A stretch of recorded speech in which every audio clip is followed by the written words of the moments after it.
Hello, hello, welcome. First ever podcast I've done, and well, I spoke with this little on Twitter before, and yeah, it's just a nice little new podcast, Shoutcast Stories. It's gonna be focusing on casters in the esports industry, their stories, who they are, how they got into the spot that they're in, and what better way than to kick off with a fellow Rocket League caster, the one and only HOJ, who I'm sure if you're in the Rocket League scene, you know a lot of. I mean, you're in the scene, aren't you? Like you're pretty much like you're the face of at least a couple of smaller like RSC, couple of tournaments. You've done a lot. I could get behind you on some of that. I think I've in terms of like the levels of casting I've done, I'd say yeah I've pretty known in some communities such as like RSC. Do a lot of work with Godalians as well. I've been a little bit disappointed that I've had to miss out on some of the RLCS team streams this year due to other things. Excuse me, but a pleasure to be here on the podcast for the inaugural episode and. Like you say, it's great to get a little bit of information just into everyone's work behind the scenes. So hoping I can provide some of that to you today. Yeah, yeah, of course. I was mentioning to you like before I hit recording that in esports, it's always like players that will get interviews. It's never really casters and the talent behind the scene. And what better way than to like get to know casters how they got into it? Because if people are looking up to you, they're like, hey, I want to get into this sort of industry. How do I go about doing it? Hey, go watch this podcast. You'll find out if you can get into it the same way that Hodge or the same way that multiple other people have, right? Yeah, I think exactly. There's many different ways to get into stuff like this, especially in esports. But I think one common misconception that comes through esports is a lot of people think it's very similar to normal jobs in real life, where for example at college.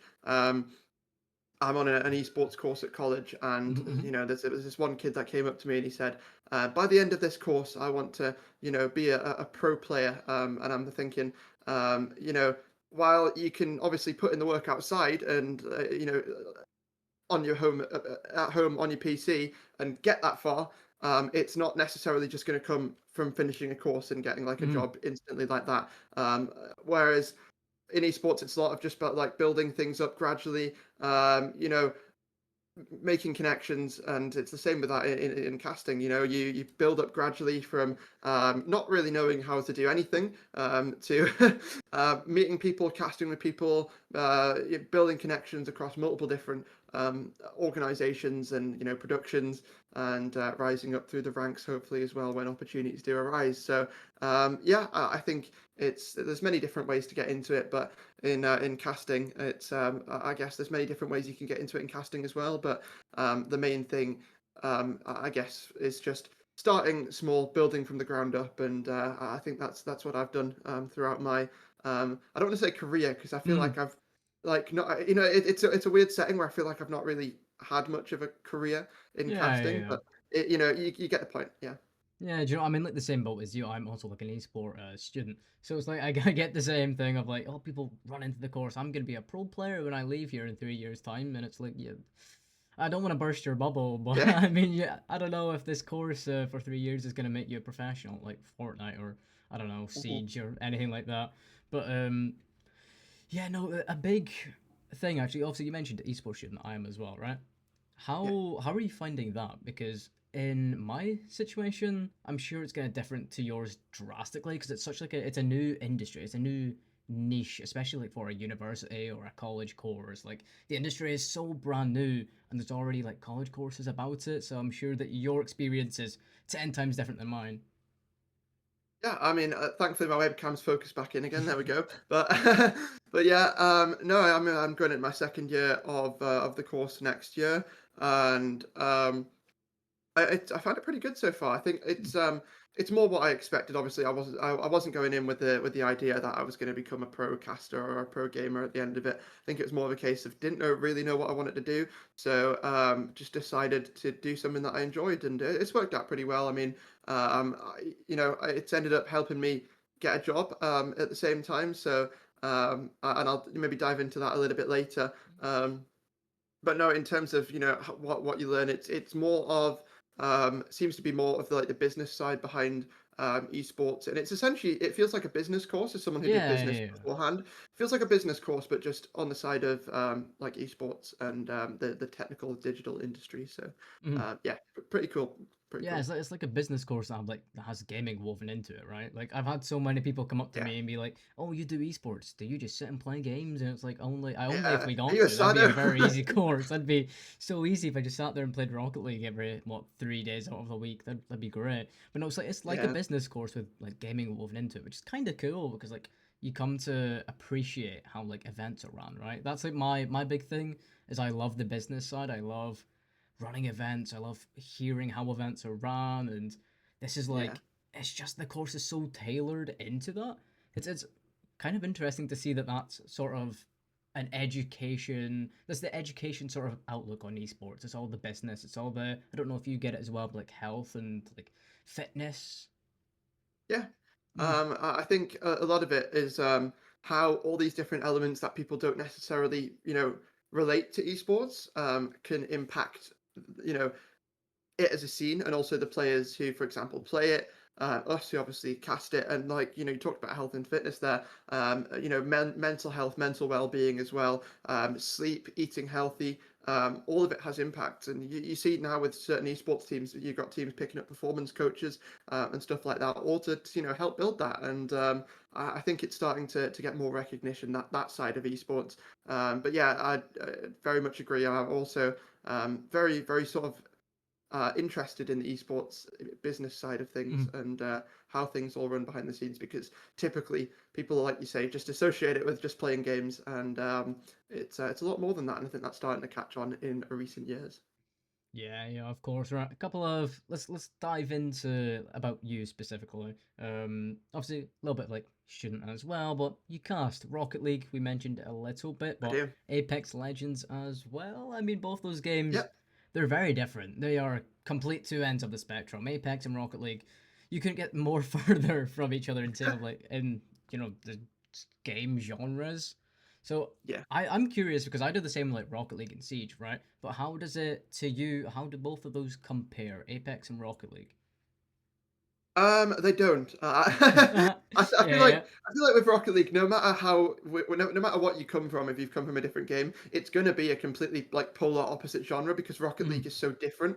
And that's the sort of thing. That's one of the reasons I like Rocket League as a game. It's a case of there is no like transferable skills. Like say you have become an Overwatch pro in the past, you can take that into games such as Marvel Rivals. Other games can have some sort of transferable skills as well, like Rainbow Six, like you mentioned there as well, Valorant, CS:GO, all these different games where they've got similar sort of elements to them, right? Rocket League is completely not like that, because there's nothing from other games that's going to help you become good at the game. You've got to sort of I guess really put time into it to become decent at the game.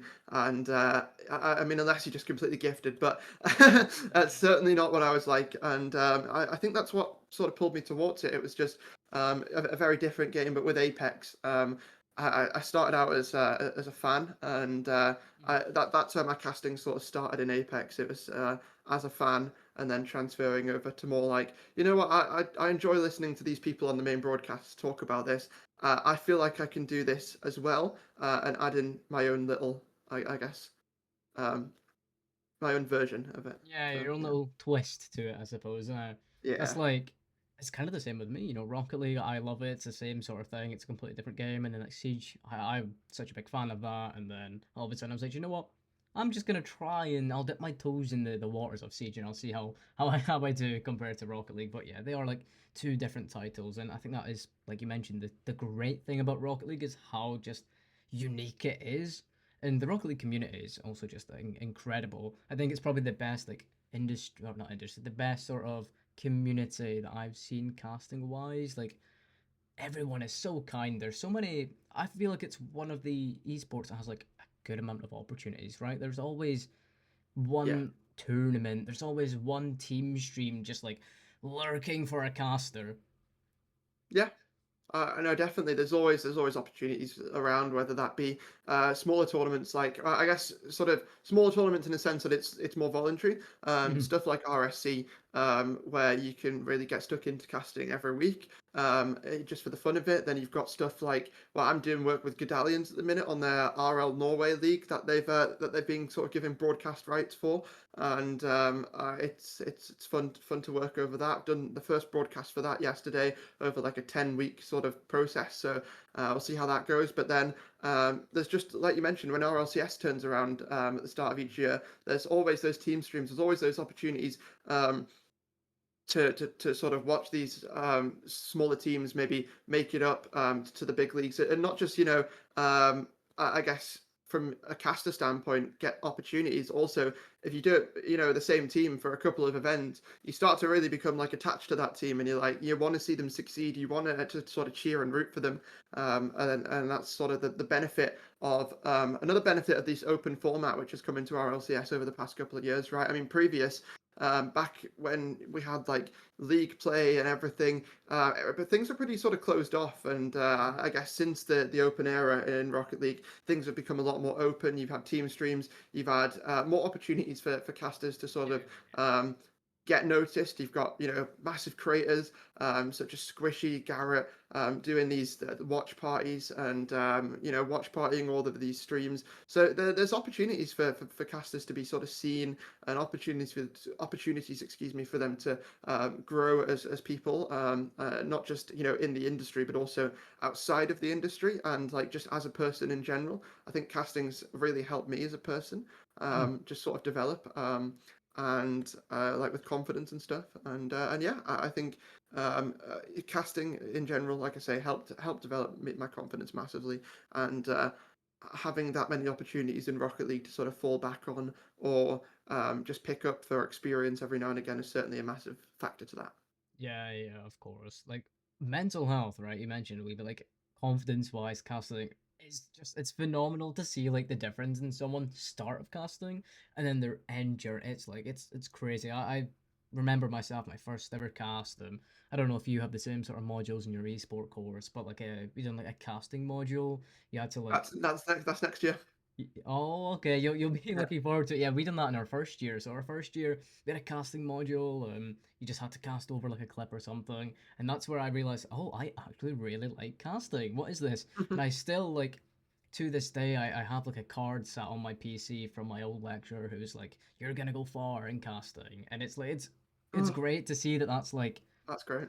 that's this like you only need one little taste of it and then boom, you know what you want to do. And that's what's like so good about these esport courses, I suppose. It gives you that like little bit of everything, and then you just get kind of pick, hey, I like that one more. But Yeah. going on to, you mentioned RSC as well, and we all love RSC, we love the guys behind it. Yes. RSC Landemonium, your first LAN event, I Ooh. believe, right? Yeah.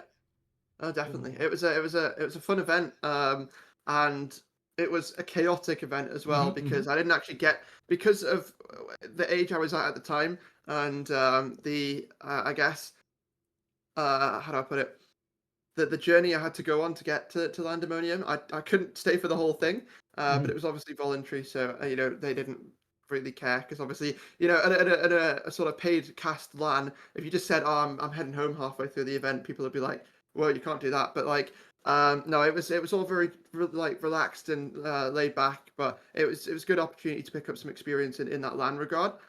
So the story of that day was, Uh-huh. I started, obviously I'm from Newcastle, although my accent doesn't necessarily reflect Mm-hmm. that a lot of the time.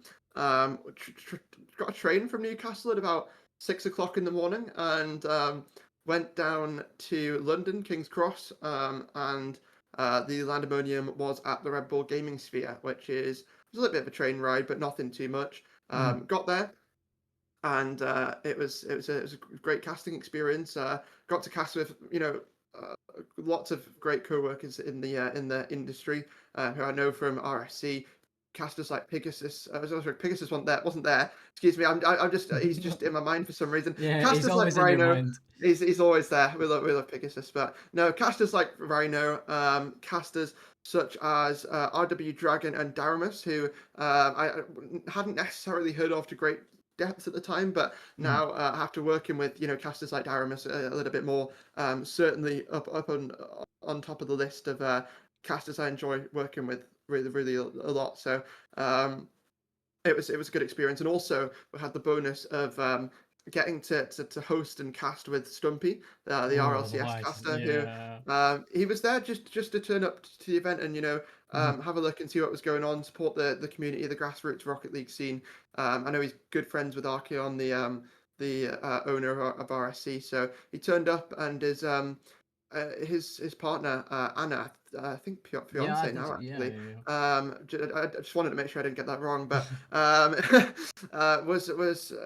is a photographer, and she yeah. was doing Mhm. all the photography for it. So any photos that you see on my Twitter profile or any of my social profiles from that event were taken by her. She's absolutely lovely and a great photographer. But casting with Stumpy was one of the top things that happened to me that Yeah. year. I think I didn't get to cast with him, but I hosted, and Mhm. it was it was a bit nervous because it was that event was the first time I'd ever like predominantly hosted something, and it was it was nice to have him next to me and like just have, I guess, security in the fact that he knew how to handle like the broadcast. He's been on loads, and uh, he sort of was able to sort of, when things got a bit awkward for me, he was like sort of there to pick up the pieces a little bit. So it was a great experience to have, and he was giving me some sort of tips at the end of it. So um, was really fun, and unfortunately had to get the train back at 5 o'clock,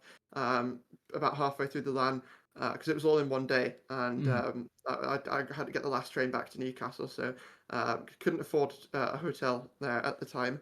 But if I did it again, I would happily go there for the multiple day experience and make sure to do the whole thing, because it's certainly it was a special event, and one that I'll certainly always remember in that regard.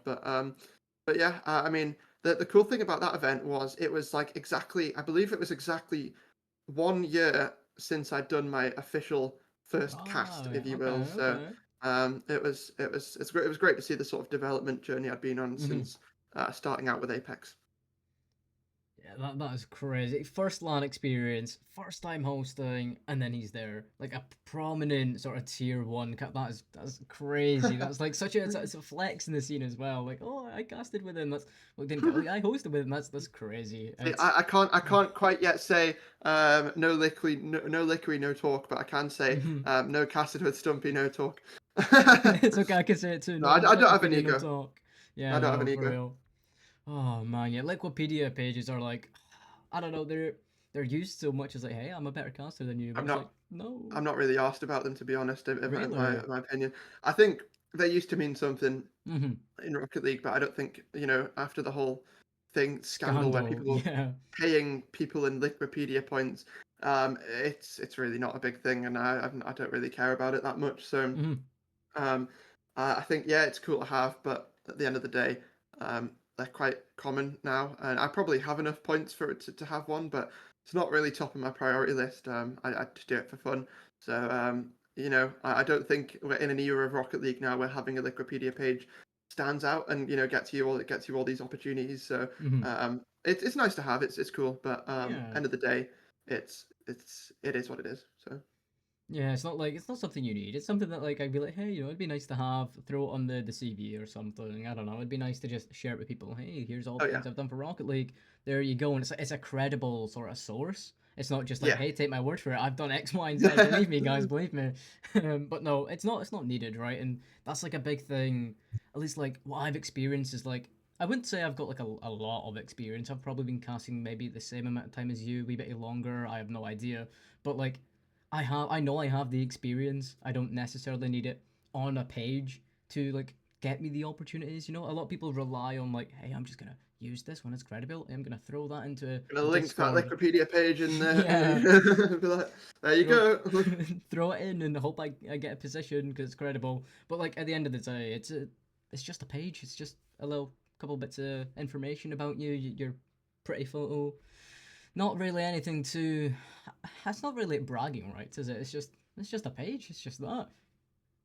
Yeah, it is, and I think, while it was something I really cared about, maybe when I first Hmm. started in the Rocket League scene, I've come to realize that it's really not all that, and I think there's been a lot of casters in Rocket League that have helped me, I guess, mature as a person I guess to realize that, but also Mm. to realize to become I guess better caster in general, and to mature as a person, help me along my caster journey. Casters like Danny Boy, notably, who I'm Yeah. not sure if you've had the pleasure of casting with him, I've but not. No.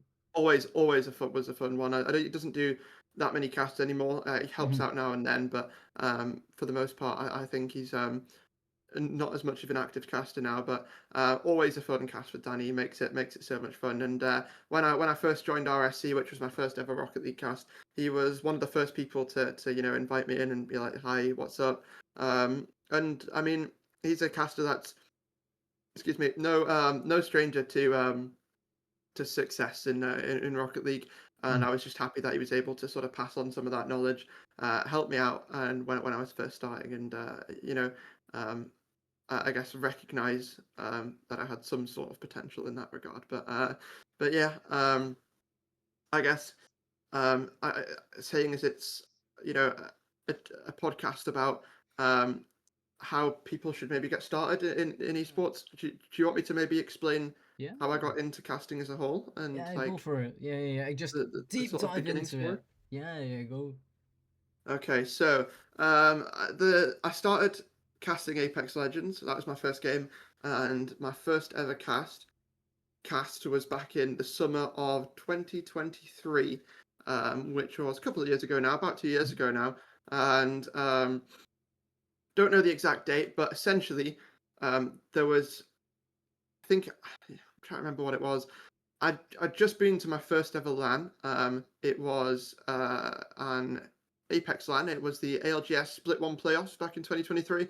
That was at the Copper Box Arena in London, and I got to meet one of the ALGS casters at the time, who was called Fallout. Not sure if you'd heard of him, but he's former pro in Gears of War, and he did casting in Apex. Um, so he was one of the sort of top casters. He was always hype, running around. Everyone loved him. And since then, he's not doing the LGS anymore, not doing the top scene of Apex. But he's sort of from the start was my biggest sort of inspiration in that sense, where um, he was sort of hype running around when he wasn't casting. He was just running around the crowd, like meeting everyone, like literally walking along the front row, saying hi to everyone, talking to everyone, getting to hear their stories. And someone was hungry, he went in the back, got them like an energy bar, came back and like chucked it into the crowd for them. I don't know, it was chaos, but it was great. And I think it's sort of the community feel that you need in esports. So went and checked out his stream after the LAN, because he started streaming I think around that time, and checked out his streams every day, watched them every day, and I got to know him. He used to do custom lobbies every like Friday I think with his community, um, and they used to randomly sort of put people on teams, and he used to hop in some people's teams every now and again. And at this point, he didn't recognize me from the event. I've got a photo with him though from when I met him. Yeah. Um, but at this point, he didn't recognize me. So he was like, "Oh, he saw me in chat every now and again." He's like, "I'll join HOJ's team," and we played some. It was like a 2v2 custom, with like 30 different duos.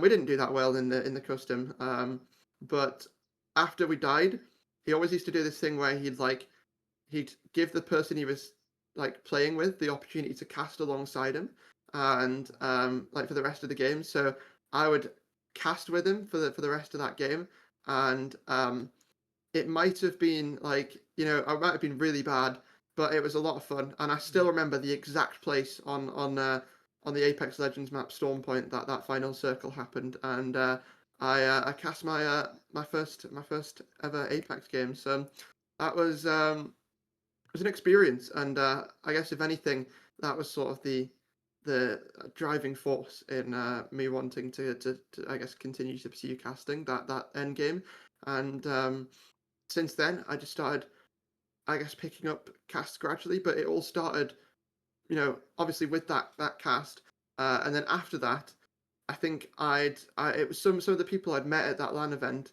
They we were all friends, and they were talking about setting up a scrim server for Apex.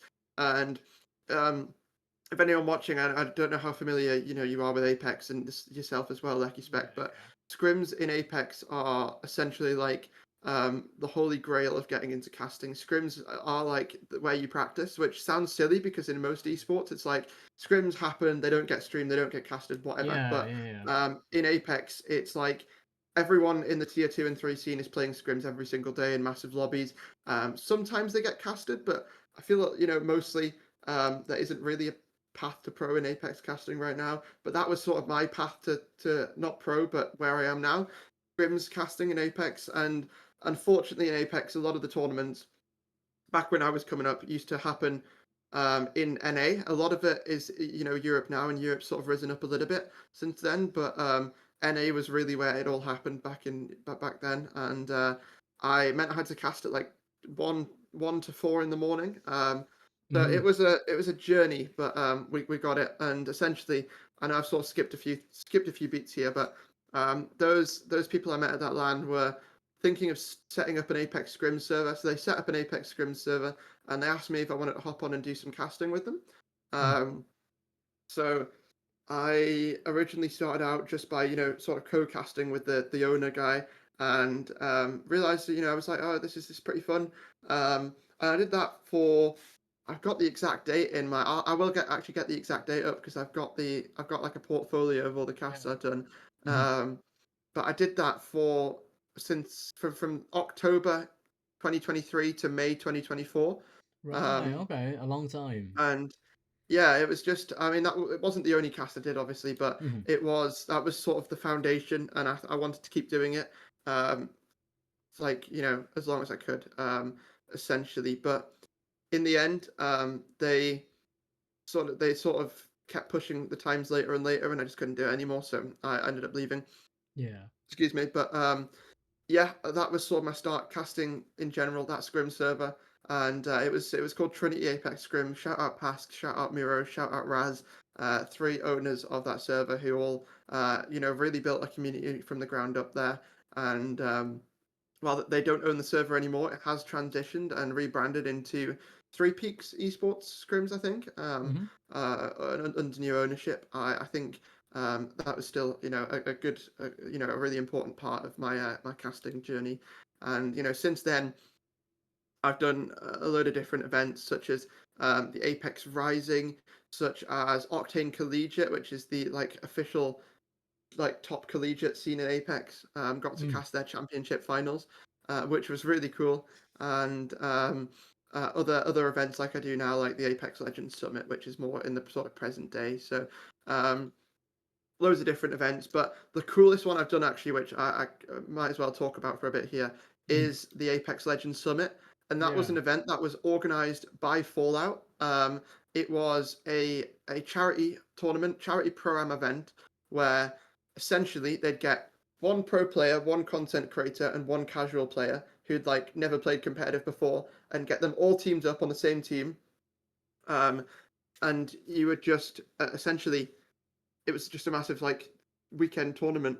Um, it was like group stages, upper bracket, lower bracket, the whole shebang. But Mm. it like an ALGS official event, but obviously it was with these newer players who'd never played before, and all these players were newer players in the community, and you could sign up, I guess, if you were part of this community to have interest in playing or casting or whatever. So I signed up as a caster. So I was like, I want to give it a go. Why not? And I was 16 at the time, and Right, okay, it okay. was this event was really it was like 2 a.m. or something, and I just remember there's a clip of when I did get accepted into the cast. I was on the desk, Fallout was hosting it.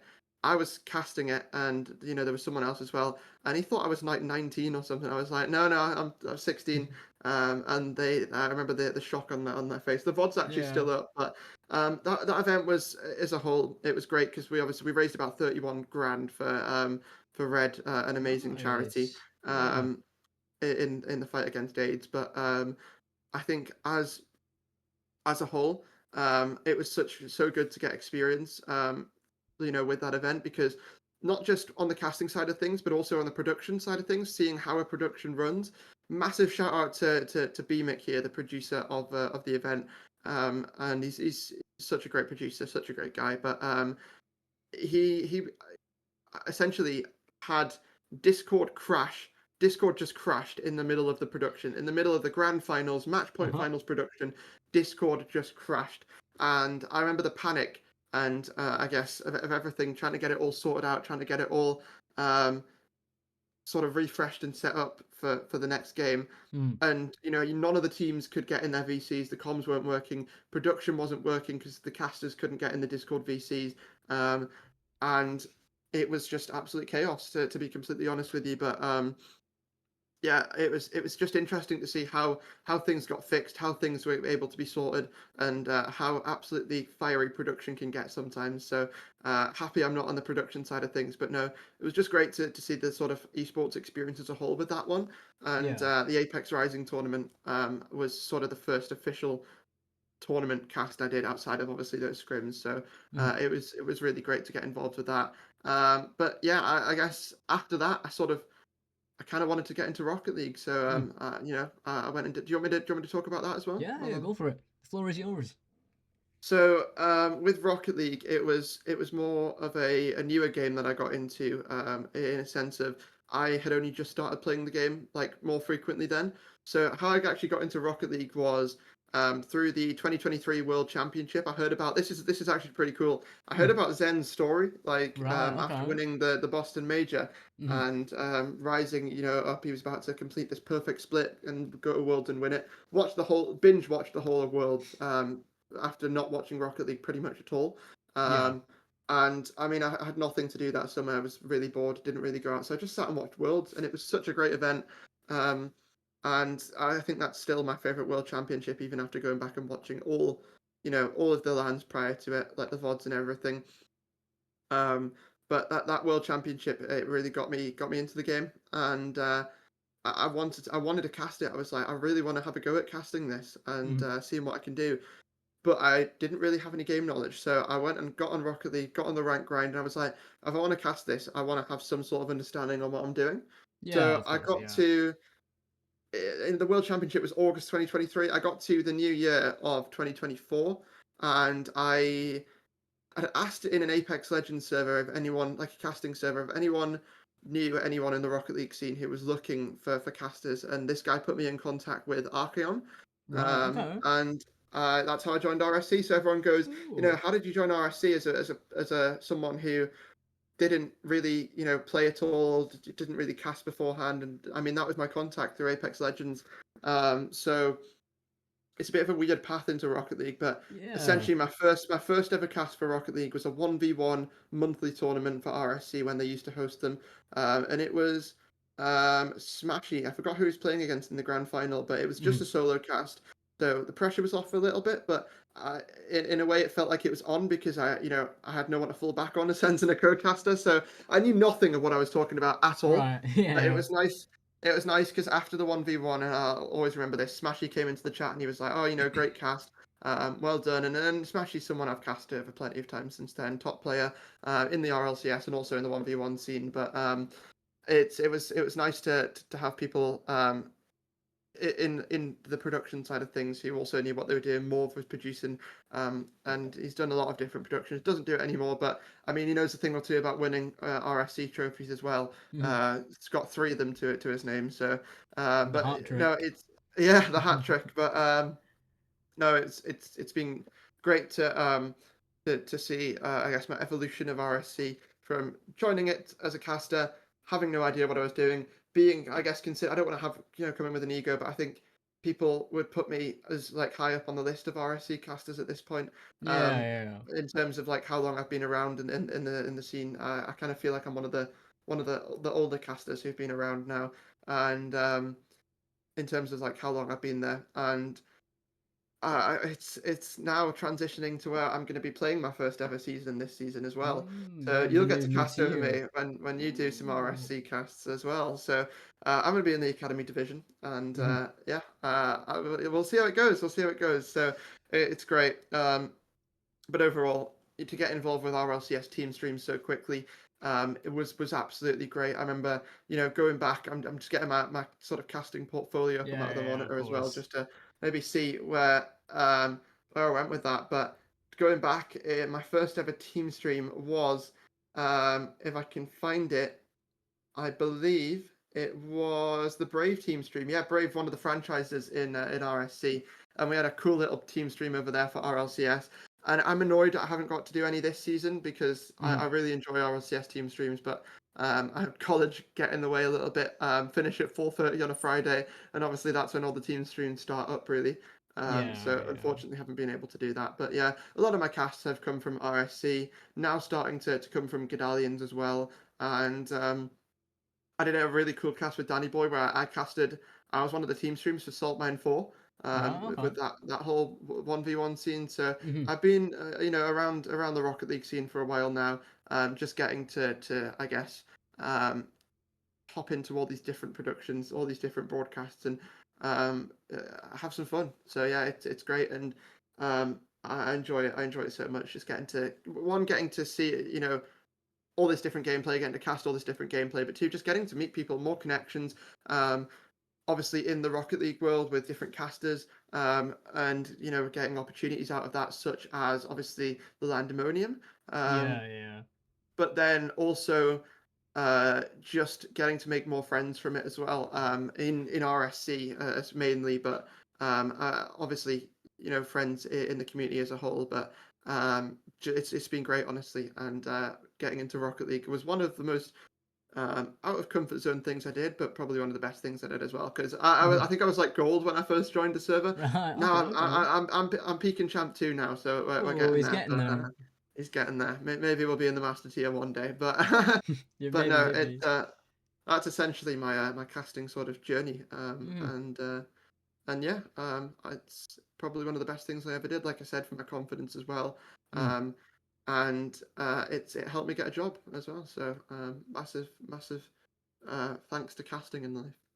Yeah, I was convinced that you were like Rocket League caster and then went into Apex. So it's kind of cool to see that like it's the opposite way around, and then to Hmm. have Rocket League come from an Apex contact is like it just kind of showed you how like crazy it is just to know people. Oh The yeah, networking is absolutely phenomenal. Like you don't have to know someone in Rocket League; you'll know someone in your game who knows Rocket League. It's just crazy to see how that kind of came from that. Um, yeah. but it's a really unique sort of way to get into Rocket League, like you mentioned. It's probably I don't want to say you're the first person, but you're definitely probably one of the only few people who have somehow found casting from Apex into Rocket League. Maybe the first. God no, I don't know how rare that is. But yeah, do you know, before we finish out, I don't want to hold you for too much of your time, of course. That's fine. Couple of let's do some quick fire fun questions. You know, let's get the energy flowing a Ooh, little bit. Yeah, okay then. three Yeah. questions, some fun ones. One caster, if you had to deal with forever, who would it be? It could be for let's do for Apex and Rocket League. If you had to do one caster for each, and that was it, who would you do? Ooh. Any casters in pro or amateur, or just ones I've worked with? Ooh, I was gonna say ones that you've worked with, but if you want to throw a pro in there, I mean, feel free to. Okay. I'll stick with ones I work with because it makes Hmm. things more interesting. But I think for Rocket League, it would probably be, I'd say maybe Pegasus. I really enjoy working with Pegasus. I Big think, up, big up. um, yeah, I think everyone enjoys working Hmm. with Pegasus. But I think I did two RSC Grand Finals with him last season. Yeah, Two of the funnest casts I've ever done in Rocket League. Really enjoyed them both, and also done other tournaments with him, like some of the tournaments in the Swiss scene for Rocket League. I really enjoy working with the guy, and always another caster, I guess, who's come from rags to riches in a sense. So he's now doing team streams like Luminosity and yeah. stuff like that, and the Ultimates. But yeah, I've really enjoyed his journey and seeing where he's come from, just from an RSC player to now a professional caster. But he's always really good, really professional to work with, and I always enjoy a cast with him. On the Apex side, it's a little bit more difficult because there's not Hmm. really many Apex casters, to be completely honest with you nowadays. Yeah. Because a lot of the Apex scene is more just watch party oriented now. Um, I'd have to say maybe Golds, and I say that Hmm. because I've worked with him so much. I cast with him over on the Apex Legends Summit, and we're in the third season of that now. We did well, technically second, but we did pre-season one, we did season one, and then season 2 now that we're in right now, and I've casted week in and week out with him every single season since the inaugural broadcast right back at the start. So very very much the case, but with him, I probably have the most chemistry, I guess. But Yeah. there's loads of different casters in Apex who really want to work with. Tag Tom, Ben B. Obviously, then you've got some of the more upper echelon casters as well who would kill for an opportunity to work with, but for now a bit out of the question. And one caster who you will know how I work with in Apex a lot, Mark of Gee. Hmm. I work with him quite frequently in Apex as well. So I always enjoy casting with him as well. It's a lot of fun. But yeah, I know they're supposed to be quick fire, but I feel like I Yeah, have to yeah, give no, like you're an in good. detail Mhm. answer. The more detail, the better. It's supposed to be quick, but you know what? Detail is great. We love depth. Mark, actually, I've not had the pleasure of casting with him yet. Little fun All fact: right, we're from the same city as well. Little there you fun go. fact. Ooh, I'm casting with him for the first time at a LAN in September, I think, I Mm, believe September. Yeah. So like, well, that'd be good. I've heard good things about him. I've not like actually listened Yeah, to his cast. I'm not a big. I know he's like a COD and Apex guy, like mostly. I'm not sure like yeah. how into Rocket League. Yeah, I know he does Rocket League, He of does all course. three. Yeah. Yeah, yeah, yeah. I've never listened to his casting, but All right. I Yeah. know that I know that he's a good caster in a sense. His name's Always enjoy flinging working with him. about everywhere. Yeah, golds Yeah. as well. And of course Sir Pegasus, the goat of Rocket League, if you will. Oh, you know who Um, Gold is actually, didn't you? Because we both did that Vision yeah. Gaming tournament. Mm-hmm. So yeah. But no, that's good. Have you got? Do you say you got two more questions for me? Quick Oh, fire. two more. Yeah, yeah, yeah. Right. Okay. One game you love playing, but would never cast it. Would never cast it. Would never cast it. Like example for me, League of Legends. Love it. Would never touch that with a 10-foot pole. I can't say the same for League of Legends because I Yeah. don't love playing it. I love watching it, but I don't love Right. playing it. Okay. But I would still never cast it. Mm-hmm. In terms of playing it, I'm trying to think. I know this is supposed to be quick fire. Quick I was fire, gonna but say, I was gonna say Rainbow Six, but I would love to cast Rainbow Six at some point. ooh, Yeah, I'm inexperienced. I know nothing really about it, so I have yeah. to say I'm plat in Rainbow Six. So I've been getting okay Mm-hmm. at the game, but He's grinding. yeah, he's not anymore. He's not, but he was he was a month ago. Yeah, In yeah. terms of games that I've played, probably Fortnite. Right. Okay. Mm-hmm. I don't love playing it anymore, but I did um, not too long ago. But I would never cast it. I feel the lack of match point format in Fortnite would be too boring for me, Oh yeah. which is Fortnite and why I love it's just Apex. bad. Fortnite's like it's like the worst battle Yeah, royale. Like I've played I would Apex say it is. twice. I've played Yeah. Apex like twice in my life, and Do you even think then it's I would better than still pick Warzone? Apex. Oh, okay. I've played more Warzone. That's the thing. I've played more Warzone, so I probably prefer Warzone. But the thing is, like, I'm That not a big makes battle sense. royale lover. I'm like, it's just not Yeah, my kind of genre. I'm more of a like, I love Siege and like CS, I suppose, a little bit of yeah. Valorant, that sort of FPS stuff. Rocket Oh, League, that's one. CS. That's yeah. one I've never played. I'm sure I'd Mhm. enjoy it though because I like playing Val, and maybe I wouldn't enjoy the teammates. I don't know, but I would never, I would never cast it with a 10-foot pole Mhm. unless I have to. So yeah, that Forced would at probably be the gunpoint. answer. Yeah. Yeah. Then I Okay. could probably give you some half decent cast, but we'll see. Yeah. But yeah, Suppose they have like all like transferable skills from FPSs and stuff. It's just like you gotta get used to the maps and like how it works. And but it's all the yeah, same kind of, gun shoot, guy die. Like it's transferable, I yeah. suppose. Right. One last question.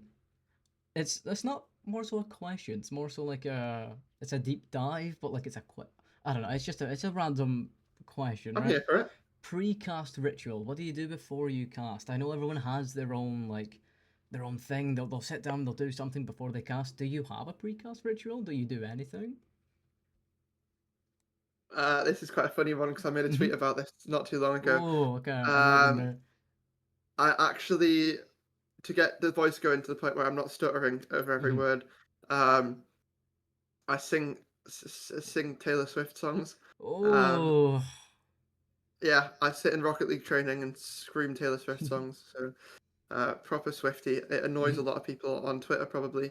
It annoys a lot of people in the community when I start talking about it.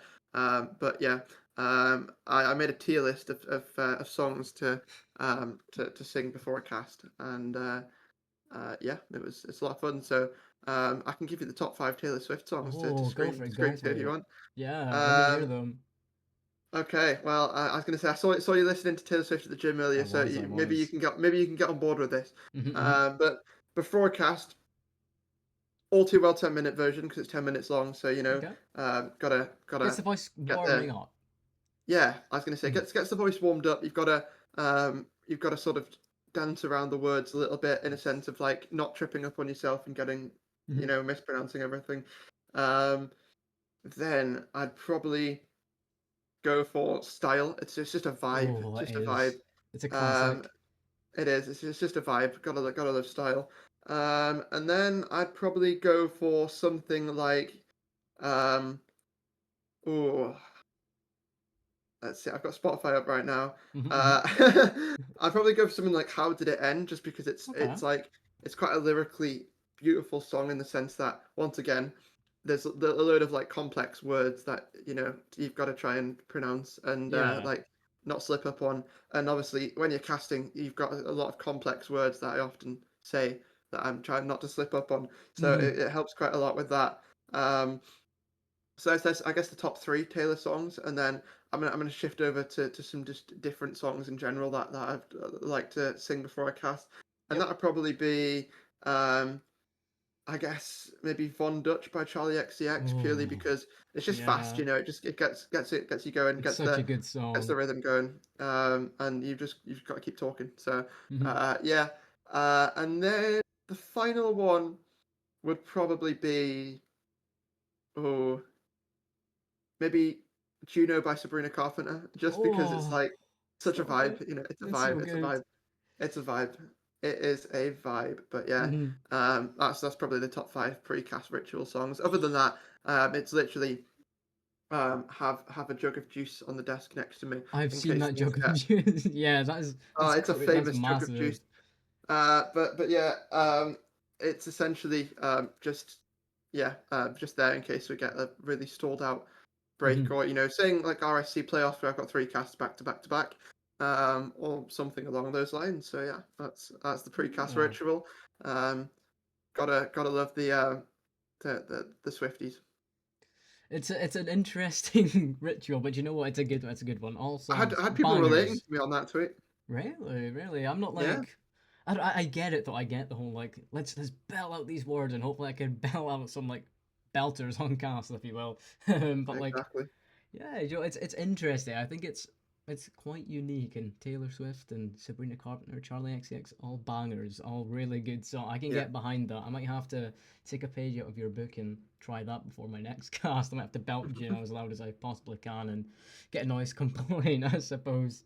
But yeah, no, that's quite interesting. You know what? It's interesting just to see how like how you got into it and like Apex Rocket League. I'm not big into Apex, but it was so like interesting to hear how Apex got you into Rocket League, how Apex is Yeah. like your first one. It's just a really interesting story. I'm really glad that you've decided to hop on and you're the first of the Shoutcast stories, if you will. But Ooh, it's been great having a cheeky that's little been wonderful. conversation with you. Yeah, I absolutely anytime that I get to speak to you, it's fun. It's so great. We've only had It's that always one good. cast Yeah, together, which is like mind-boggling. I don't know how we've only I had know. one. Our paths are like so close, like they're so close But to we need to get crossing. some more in. I know. Yeah, If me it's too. some event, some RSC cast maybe. I don't know if Mm-hmm. you still do it, but yeah, that would certainly be fun. So yeah, always a joy and very happy to be the first person on this wonderful Ooh. series, wonderful idea that you've created there. Um, Yeah. and yeah, love it. Yeah, of course, of course. Right. Final closing things. HOJ, where can people find you? I have your Twitter. Like, is it down here? I'm pointing my camera. Yeah, down there. But where I don't else know. I can can't people see your find you? screen, so. Yeah, you can't. You can't. Your uh, point. yeah, the main one is obviously Hodgcasts on Twitter or X, Mm-hmm. and then on Twitch it is Hodge_casts.